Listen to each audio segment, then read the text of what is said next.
We're talking Detroit Tigers, not really a team that we're looking at for being in contention this year. They only won 66 games last year, finished fourth in the American League Central, but there does seem to be a lot on the horizon here for Detroit.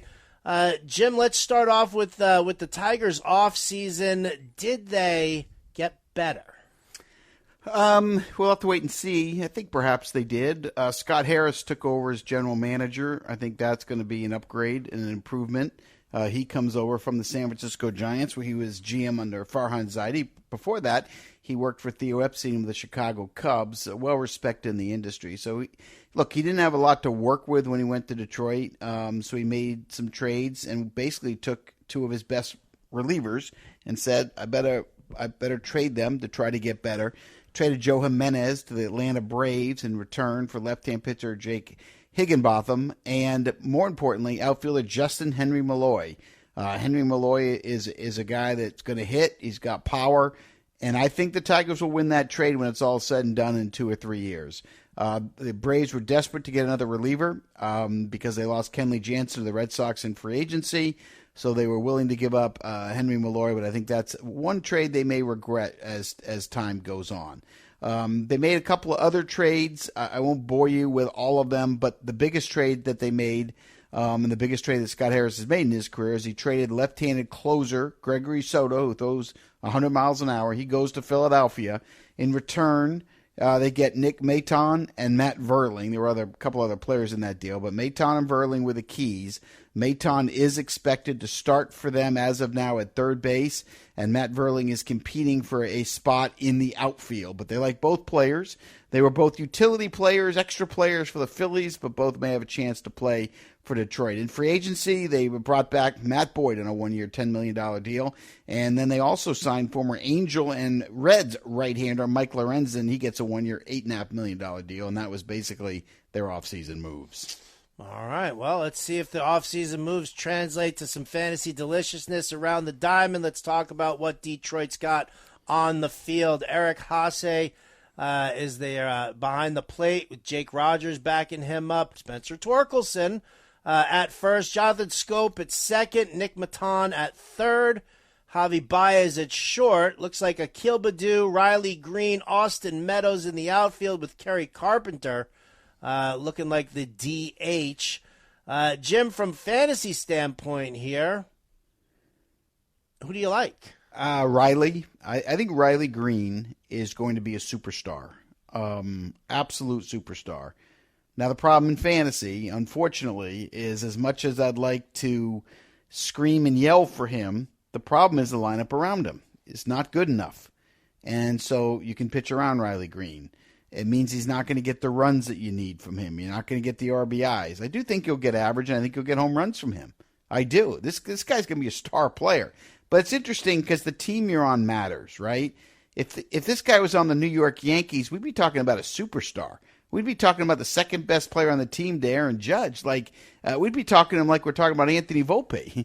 If he was on the Cardinals, we'd be talking about him like Jordan Walker because he would have Goldschmidt and Arenado around him. In Detroit, he just doesn't.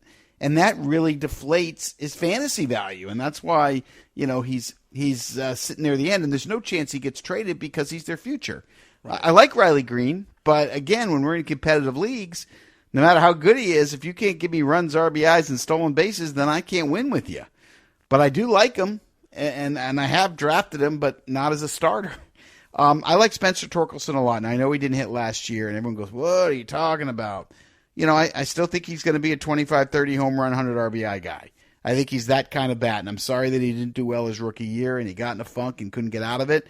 I think he'll be a story, and I think he's a good late-round kind of first-base choice for you. So those are the two guys, position player-wise, that, in my opinion, has some fantasy value. Could Austin Meadows bounce back? Perhaps. I think he could. He's overcome a lot of physical and mental issues. And I'm rooting for him. We all know what the great year he had in Tampa. So, he could be a sleeper here, Howard. But for me, it's Green 1, Torkelson 2, Meadows 3. And then there's Javier Baez, who I don't know what you do with him. I really don't. Low batting average, a lot of strikeouts, going to hit some homers, going to steal some bags.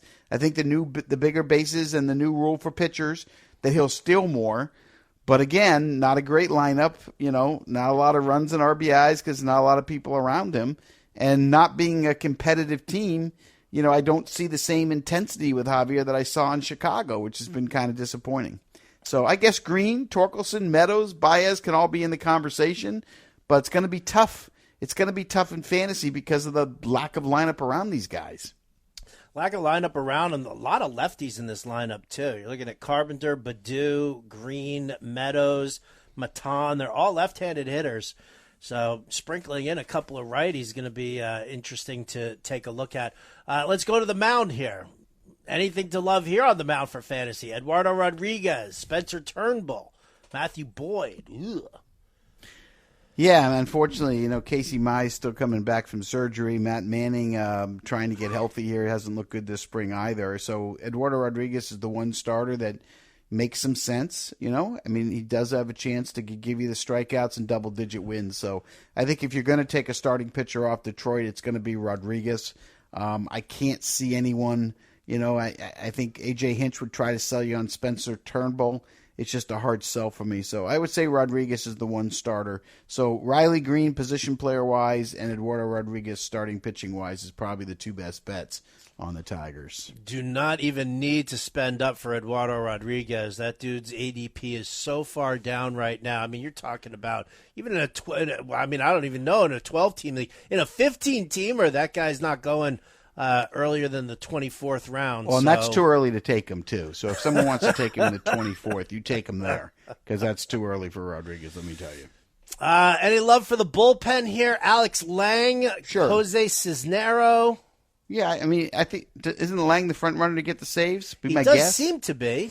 That'd be my guess. Right? So, am I 100% sure that's how it plays out? No, because A.J. Hinch won't commit to it like all these other managers these days.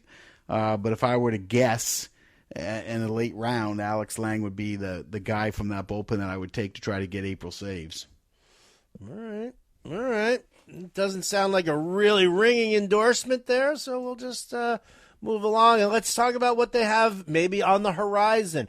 What's coming up that could help Riley Green and Spencer Torkelson, Jim? Get rid of some of these old farts here, like Scope and Baez. Give me some young blood. What's next for the Tigers? Well, certainly no rookies that are going to be significant for this year, so unfortunately. But down the road, I do like right-hand pitcher Jackson Jobe. I like the delivery a lot. He was a high school pick, first rounder. He's got potential, got a ceiling, comes with a lot of risk. High risk, high reward. Jace Young, who is the brother of the Young with the Detroit Tigers, with the Texas Rangers, the third baseman with the Rangers. But Young's got a chance to hit. I like the bat a little bit. There's another Wilmer Flores, a different one, a right-handed pitcher I like a little bit. Cole Keith, a third baseman. Ty Madden, a right-handed pitcher. Those are some of the better prospects. Tigers have a lot of work to do, HB. That's just the way it is. They don't have a lot to trade when they get to the deadline. They really don't, and they've got a long way before they become a contender again. They're just, to me, the last-place team. They and the Royals will fight for 4th and 5th, with the Royals being the heavy favorites to finish ahead of Detroit for me. Okay, all right. Listen, I can't argue against it. I'm not going to sit here and propose that Detroit is suddenly going to be something strong. Now, let's talk about from a front office standpoint, because I don't think either one of us expect these guys to compete for anything.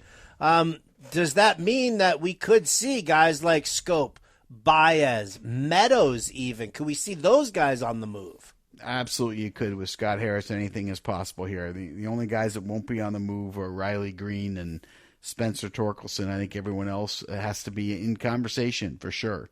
And, Baez is a guy they might be able to find a taker. If all of a sudden the Dodgers start to sputter and they're sitting there missing Gavin Lux and noticing that Miguel Rojas doesn't have much left in the tank, could they come calling? They also have a hole in left field right now with the Dodgers. Could they come and try to do a Baez, Meadows kind of deal with Detroit for some prospects? Possible. So, again, they do have some pieces to sell come July or before July if someone knocks on the door. Ooh, who is it? Scott Harris. Hi, Scott. I'll trade everyone but Green or Torkelson. You want anybody? All right. Well, then before we get out of here with Detroit, I mean, I'd say a sleeper and a bust. So I'm assuming either Torkelson and or Riley Green is your sleeper. Who's your bust? Yeah, so I mean, my sleeper, and we can't use Riley Green because everyone should know how good Riley Green is. So I do think Torkelson's a good sleeper. There's a lot of people that watched him fail last year and don't think he's going to hit, and I think he's got a chance to hit with power. So I'll use Torkelson as a sleeper, and I'm going to go with Javier Baez as the bust. I know he was the big free agent signing. He's one of the more lovable guys in the game, but in fantasy, he doesn't play. It just doesn't play. There's not enough runs, not enough RBIs. He should hit the homers and steal the bags, but the batting average is going to drag you down, and he's not going to get the runs and RBIs that you would like. He's just not in the right lineup, and that matters in fantasy. It does matter in fantasy, no doubt about it. All right, well, there you go. That's the Detroit Tigers. As always, we appreciate you checking out our front office insights. You can hear all of our MLB team breakdowns either at the SXM app. You can just search Fantasy Alarm, or you can come to the free Fantasy Baseball Draft Guide at fantasyalarm.com. We've got the front office insights posted right there for you.